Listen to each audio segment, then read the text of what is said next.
Welcome to this series of seminars on communities of meaning.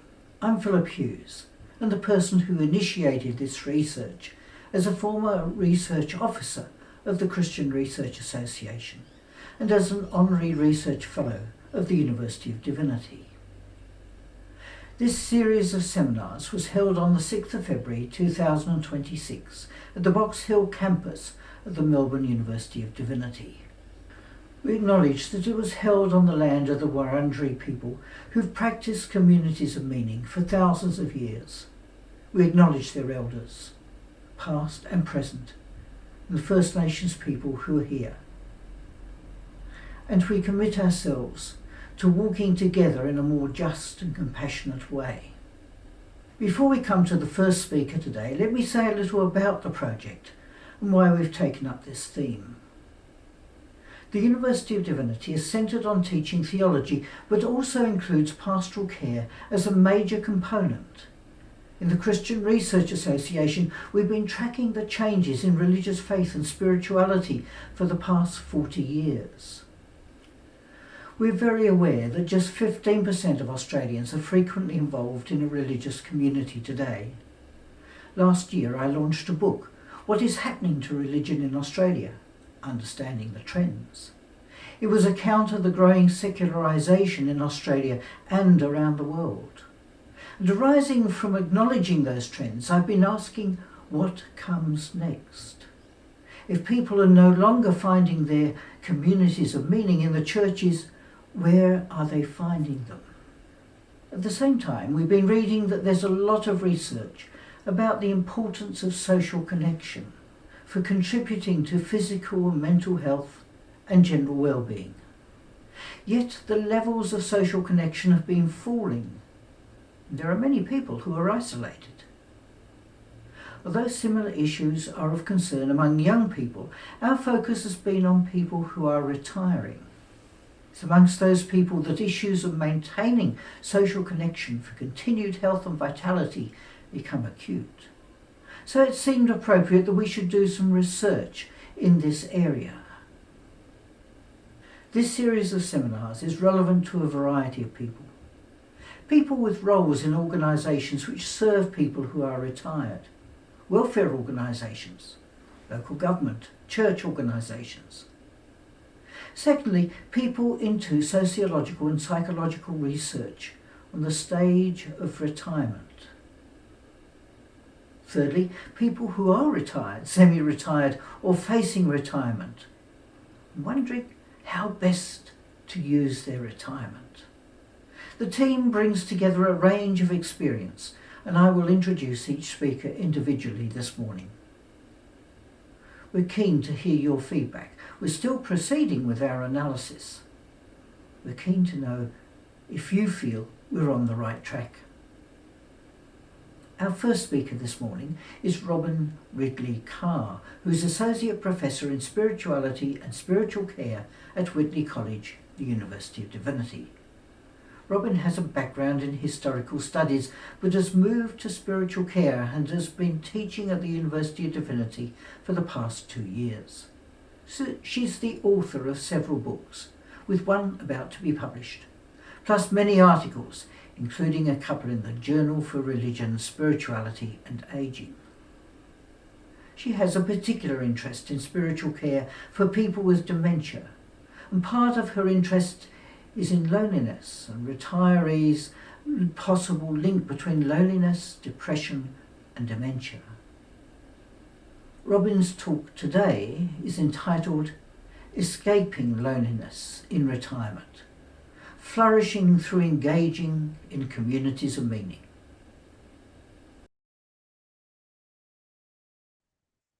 My talk is entitled Escaping Loneliness in Retirement, Flourishing Through Engaging in Communities of Meaning. A headline in a recent Sydney Morning Herald read, The Early Retirement Trap, How to Avoid Loneliness, Boredom and the Wet Leaf Syndrome. Now, I've discovered that wet leaf syndrome is a Japanese derogatory term used to refer to retired workaholic husbands who don't know what to do when they retire, so they follow their wives around like unwanted, wet, fallen leaves stuck to the bottom of one's shoes. There's a new one for you, wet leaf syndrome. On a more serious note, loneliness is viewed as a global health issue today. Just 6 months ago, the World Health Organization's Commission on Social Connection released its global report, revealing that 1 in 6 people worldwide is affected by loneliness. In 2021, the WHO chose social isolation and loneliness as a main feature of their aging-friendly environments and combating ageism action areas in the UN's Healthy Aging Collaboration. Interventions for improving the social capacity of lonely or socially isolated older people included building age-friendly communities and providing transportation help. Close to home, Spiritual Health Association's 2023 State of the Nation report on social connection found that 1 in 3 Australians feel lonely and 1 in 6 Australians experience severe loneliness, and residents in all Australian states were experiencing similar loneliness levels. SHA's research discovered the most lonely cohort as the 18 to 24-year-old group at 22%. Then 14% of people aged 55 to 64 are lonely, 11% of people aged 65 to 75 are lonely, and 5% of people aged 75 and above are lonely. All of these statistics are alarming given the significant impact that loneliness can have on people's health and well-being. Research indicates that loneliness can increase the risk of death through coronary heart disease or stroke. Plus, loneliness is associated with cognitive decline, with a stronger association between dementia and loneliness found in men than women. This gender difference may be because lonely individuals are less likely to be physically active or have healthy diets, both factors also implicated in dementia risk. In addition, lonely people tend to have depressive symptoms, and late life depression has been shown to be an early symptom of dementia. All of this has led researchers to believe that interventions aimed at reducing loneliness and enhancing social engagement may be clinically effective in reducing dementia risk. Research shows that on the whole, women tend to have more frequent social contact and larger social networks, which protects them from social isolation and loneliness. But given women tend to live longer than men, older women are more likely to be widowed and live alone, which are 2 factors associated with a higher risk of loneliness and social isolation. Being lonely may also play roles in frailty development for older people, causing difficulties in performing daily living activities. Retirement age can be a time when people will experience loneliness. This is significant because loneliness has been reported to shorten life expectancy in older people. So what did our in-depth interviews of 71 Australian retirees or semi-retirees reveal about loneliness and the importance of making connection and engaging in communities of meaning to help them flourish as they age? In this talk, I'm exploring responses to just one of our interview questions, namely, to what extent do you think being part of this community helps reduce loneliness, and if so, how? Before answering this particular question, interviewees had been talking about one group they're a part of, so perhaps it's not surprising that most responded to this question in the affirmative. Responses included, yeah, absolutely, definitely, oh yeah, I'm sure it must, yes, immensely, yeah, it is definitely really important, and for sure. A few interviewees still answered in the affirmative but were more measured in their responses. For example, I would agree with that. And one said, quote, to an extent, being involved in the group helped to reduce my personal loneliness. Though a few people stated up front that they weren't lonely given they, quote, don't have time to get lonely or were busy with their extended family relationships, most interviewees provided intriguing observations about their experiences of loneliness and retirement. The distinction between being alone and being lonely, and the fact they're 2 very different states, was stated by one interviewee. He argued that if people are living alone by choice, they have the ability to not be lonely. Related to this were responses that emphasised the impact of personality type on loneliness. One person said that as an introvert, he enjoyed being alone and said, quote, "Loneliness is not something I'm worried about." Another person similarly said he doesn't mind being on his own, while another person mentioned that being a bit of a loner who's always preferred his own company. One man said that being a little bit on the autism spectrum meant he doesn't mind being alone and that being alone, quote, "doesn't necessarily mean I'm lonely." In a similar vein, one interviewer made the distinction between loneliness and solitude, saying that when she's alone, it's not loneliness. The birds, the trees, the wind, just looking around and knowing who's been there before you is lovely. She added, "I do get a sense of well-being in that respect." Another person said she found being alone in creation sustained her. Similarly, one man mentioned he wouldn't classify himself as lonely because he can, quote, "always find a garden." A different woman said she doesn't mind being alone as she always has God with her, so she didn't feel lonely because she can always say, "Hey, God, what do you think of this?" She added, "He might not answer me straight away, but I'll get an answer eventually. I don't feel alone." Several people spoke of the importance of their dog and dog walking, helping them find connections with people and reduce their loneliness.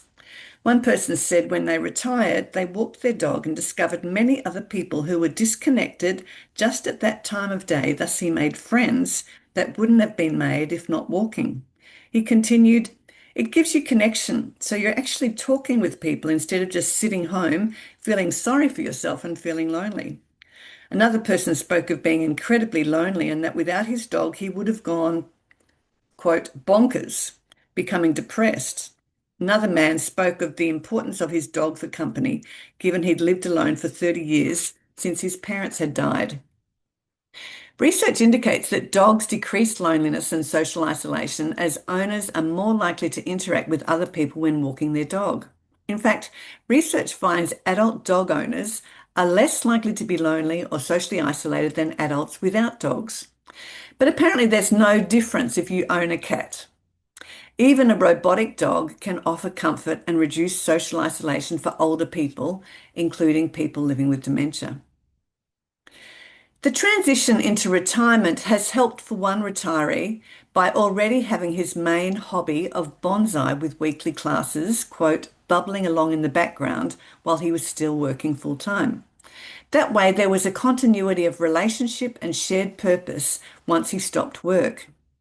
He said he was also helped by meeting regularly with a group of his old colleagues for meals at different restaurants in the city so they could socialise, enjoy food, and discuss current legal cases, given they're all lawyers. At this point, I want you to turn off the recording in a moment and have a chance to just reflect upon loneliness and retirement. Firstly, if you're retired, what has been your experience? To what extent have you experienced loneliness? What has helped to mitigate any sense of loneliness? Secondly, if you're not retired, how might you prepare yourself now so you're less likely to be lonely when you retire? And thirdly, what are your observations of retirees in terms of loneliness as you look around in society today? Getting back to the interview data, several interviewees spoke of being intentional about getting out of the house each day so they can interact with people.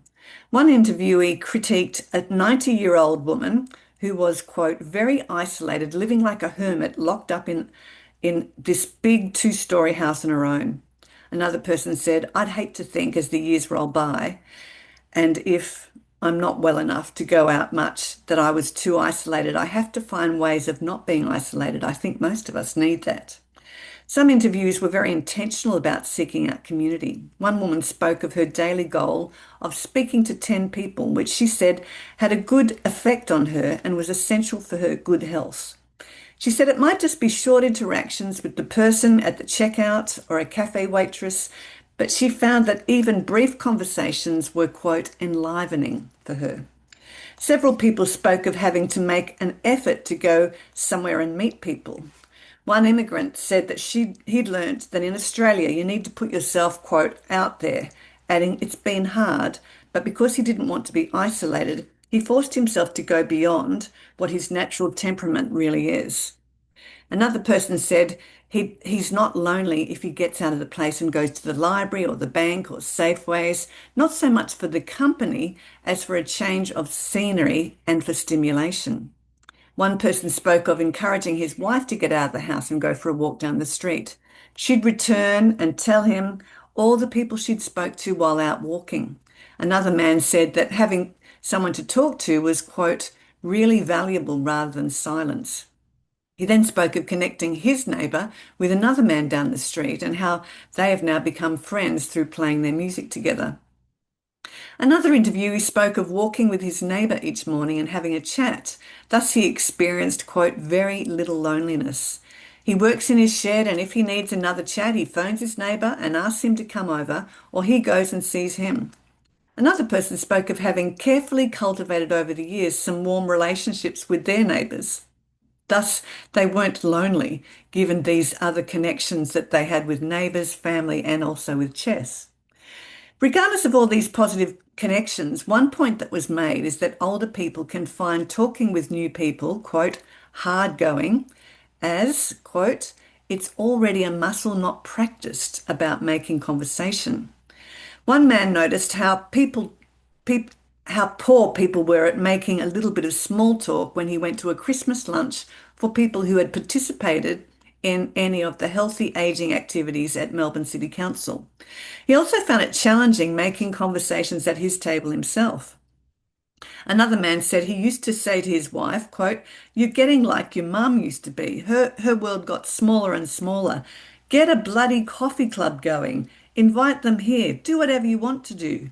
But it didn't happen. So not only do you have to try to create a situation, then he paused, I don't have an answer. How to get people to join without dragging them out? I don't know.